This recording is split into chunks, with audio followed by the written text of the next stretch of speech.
Hi everyone, welcome to the Nexus. What you are seeing on your screen is a game called Carrion, and as the title of this video suggests, I did not enjoy my time with this game.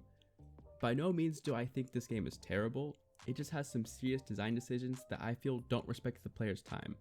And to be honest, I'm going to keep this review as short as possible, as I don't want to ramble on too much about why I dislike Carrion, as I am disappointed this game didn't captivate me. But without further ado, let's get to this review.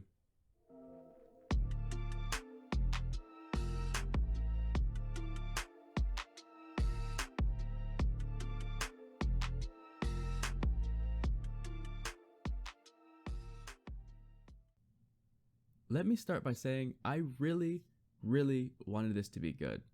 I first saw this game at the Devolver Digital E3 live show back in 2019 and instantly thought this game was for me. It had a simple yet cool premise of taking control of a monster, rampaging through an underground facility, consuming all of the helpless scientists. The art style popped out, and the amount of carnage that could be caused looked exciting. I was all for it. As soon as it was up for download, I had it installed on my computer, and I set aside a whole evening for what I thought was going to be a fun night.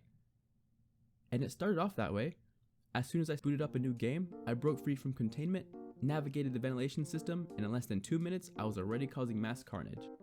Whipping wall to wall felt great as the monster carelessly lunges itself forward on command. From interacting with items in the environment to grabbing enemies, slowly pulling them towards the monster, devouring them whole, it was all very entertaining. Some of the weaker enemies had pistols which surprisingly did a good amount of damage and seemed to really undermine the visual design of the monster, yet I really didn't mind since I was just having a good old time. But as I continued, I found what I consider to be this game's worst feature, what I call the crevices. Now, these crevices serve three functions. First off, they are keys to unlocking doors that grant access to the next level. For example, the door from the first level had one lock, so that meant I needed to find one crevice, which would break that lock. Simple, right? Secondly, they act as save points for when you die. And lastly, they are hubs for restoring health. Health is very important because it dictates which skills you have access to, but we'll put that aside for now and we'll just talk about finding crevices. For the first three levels, finding all the crevices to unlock doors was easy, and along the way I received an ability that allowed me to shoot webs, and I unlocked the bigger form of the monster indicated by the yellow health bar, which gave the monster the ability to ram things and break wooden structures. At the 27-minute mark, I was having a good experience. I enjoyed the combat, I enjoyed the traversal, and then I hit a wall. After going through the entire third level, I was routed back to the second level door. Looking up at the info screen, it seemed as if I had missed a door, so off I went in search of the missing door. Since this game doesn't have a map, the best way to navigate is to use the monster's echolocation, which points to nearby crevices, which in turn should lead me to where I need to go, right? Wrong. The echolocation only routed to crevices I'd previously discovered, so I figured that I must have missed a room, or some sort of obstacle. So again, I went off in search of the next thing to do. And this is where the issues with the game kicked in. You see, roaming between similar looking corridors, revisiting older levels, zooming past already found crevices, and hitting loading screen after loading screen was not exciting. In fact, I got bored.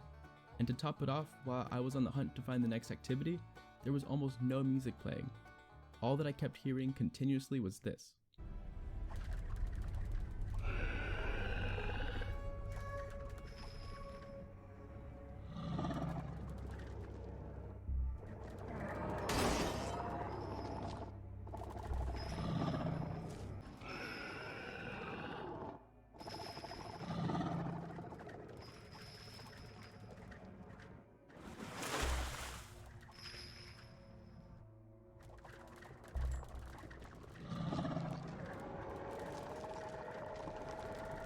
After 25 minutes of what felt like aimless searching, I stumbled into a room that led me to the next area, and that concluded my first hour of a near 5-hour game, and I truly wish I could say it gets better. With the search behind me, I decided to focus on what I previously found the most joy in while playing in the earlier stages of the game, wreaking havoc on the human enemies, and I did, until 10 minutes later I hit a flashback sequence. This wasn't the first time this had come up either. 15 minutes into the start of the game, I was hit with the first flashback, but it went by so quick that it hardly mattered that I didn't enjoy it. but with the latest sequence coming off the back of me mindlessly wandering for nearly 30 minutes, it actually put me to sleep. In the flashback sequences, you play from the perspective of one of the scientists that first discovered the unnamed tentacle monster, but it's not fun to play as the humans. They control sluggishly, they don't speak, they don't do anything interesting, they just roam in the dark with, again, hardly any music in the background. So yeah, I fell asleep. When I woke up after 6 minutes, I rushed through as fast as possible so I could resume being the monster. But by this time, I was pretty fatigued. Even returning to the gory slaughter of all the human enemies hardly improved my mood while playing. And the game certainly tried. The introduction of different enemy types, such as the Flame Trooper and the armored mechs, made combat engagements more difficult, making me rethink my approaches so that I didn't get sent back to a crevice. But in spite of the more methodic changes to combat, it didn't change the DNA of the game. Find the crevices in each level to get to the next level, and this game loop wore me down. Towards the midpoint of the game, the amount of environmental obstacles increased, which only added to my frustration. And now is the time to talk about health. There are 3 stages to the monster's health, with each stage having its own unique size and set of abilities. The green stage, where the monster is the smallest, can go invisible and shoots webs. The yellow stage is the medium size, where the monster can form spikes and hurl itself into different structures so they can be broken or moved. And lastly, the red stage is the largest, which shoots spikes and can harden its flesh to be able to take more damage. Associated with each of the color-coded health stages are obstacles that require certain abilities in order to proceed forward. For instance, the motion tracking beams require the monster's health to be in the green stage, so that it can use invisibility to sneak by. In theory, this is great as it offers more diversity to the gameplay, but in practice, it's a chore for the player to maintain. At one point in the game, I had encountered an obstacle that required me to go from the monster's red health bar to the yellow health bar, so that I could use the ramming ability to clear the obstacle from the path. In this game, the only way to lose health is to take damage from enemies or find a pool of red water to essentially drop off extra weight.